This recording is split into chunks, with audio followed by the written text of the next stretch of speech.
네, 오늘은 제가 영상을 두 개 올리게 되었네요. 처음에 올린 거는 중년기 정신건강 코칭이고요. 두 번째 올릴 것은 질적연구 방법론에 대해서 올리도록 하겠습니다.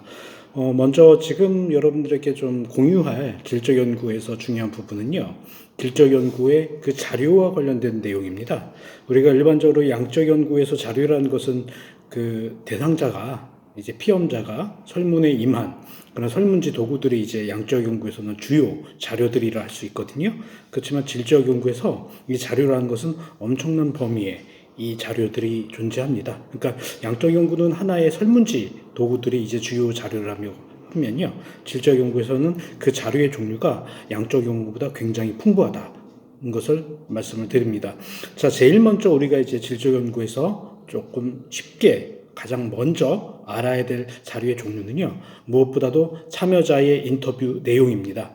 이 참여자의 인터뷰 내용은요, 어떤 질적 연구 방법이든지 그 참여자하고 인터뷰한 것을 녹음하게 돼요. 그 연구 참여자의 그 동의하에 그 녹음한 것을 이제 전사를 한 다음에 중요한 부분만 이렇게 체크해서 그 내용을 정밀하게 참여자가 언급한 그 경험한 의미라든가 이런 것들을 체크해서 뽑아내게 됩니다. 그래서 그 의미를 이제 연구자와 참여자의 관점에서 재해석한 다음에 그걸 하나의 현상이라든가 하나의 중요한 경험으로 이렇게 제시를 합니다. 그렇기 때문에 가장 먼저 이제 우리가 알아야 될 것에 먼저 우선되는 자료는 참여자와의 그런 인터뷰 내용이다.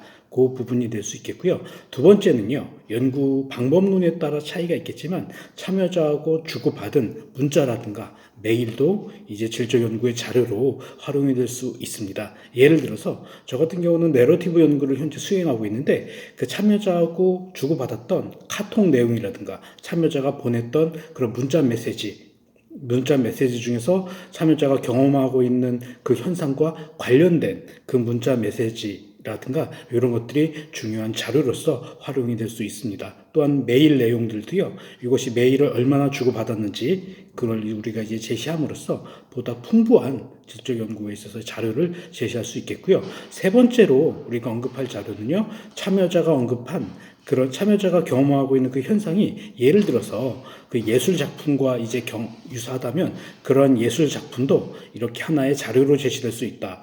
예를 들어 현상학적 방법론의 벤 매넌의 이제 연구 방법론은요. 이러한 참여자가 경험한 현상을 예술 작품과 비교해서 그 예술 작품의 그런 그림이라든가 이런 것들이 참여자가 경험한 현상과 유사하다. 그럼 그거를 제시할 수가 있다는 얘기죠. 벤 매넌의 현상학적 방법은 해석학적이기 때문에 그렇게 제시할 수 있고요. 제가 경험했던 참여자들 같은 경우에는 자기의 경험을 자기가 좋아하는 시라든가 유명한 가요의 그 노래 구절로 이렇게 표현을 할 수 있습니다. 그래서 내러티브 방법론이라든가 자문화 중심 방법론과 같이 굉장히 질적 연구 쪽에서도 질적 연구의 한 축으로 치우친 연구들은요.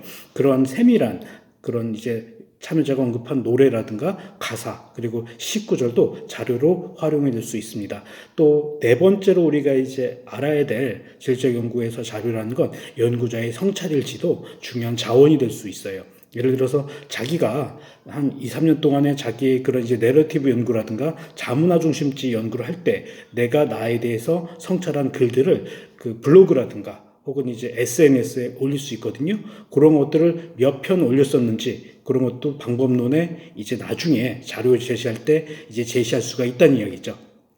그래서 그러한 연구자의 성찰일지 혹은 블로그에 연구에 대해서 자기가 글을 올리는 것들은요 중요한 자원이 돼가지고 나중에 그 질적 연구의 그 자료를 가지고 분석을 할 때 풍부한 그 해당 중심 주제에 대한 풍부한 논의거리를 제시할 수 있다. 그래서 저 같은 경우는 제 블로그에 그 자문화 중심 연구를 지금 하고 있는데 저에 대한 그런 성찰일지 심리학 박사 이후의 진로에 대해서 그걸 하나하나 경험을 가끔씩이지만 제시를 하고 있습니다. 그런 내용들도 얼마나 몇 편을 올렸는지 그런 카페라든가 블로그에 그런 걸 제시하는 것도 중요한 자원이 될 수 있다는 얘기예요.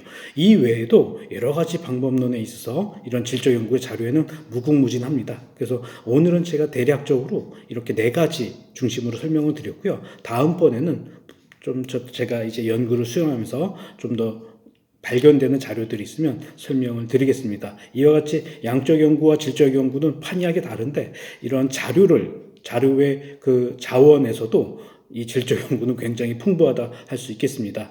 자, 이상으로 오늘은 질적 연구의 자료에 대한 내용을 좀 설명을 드렸고요. 다음 짤막한 영상 때는 질적 연구 관련된 보다 풍부한 내용으로 여러분들에게 인사를 드리도록 하겠습니다. 감사합니다.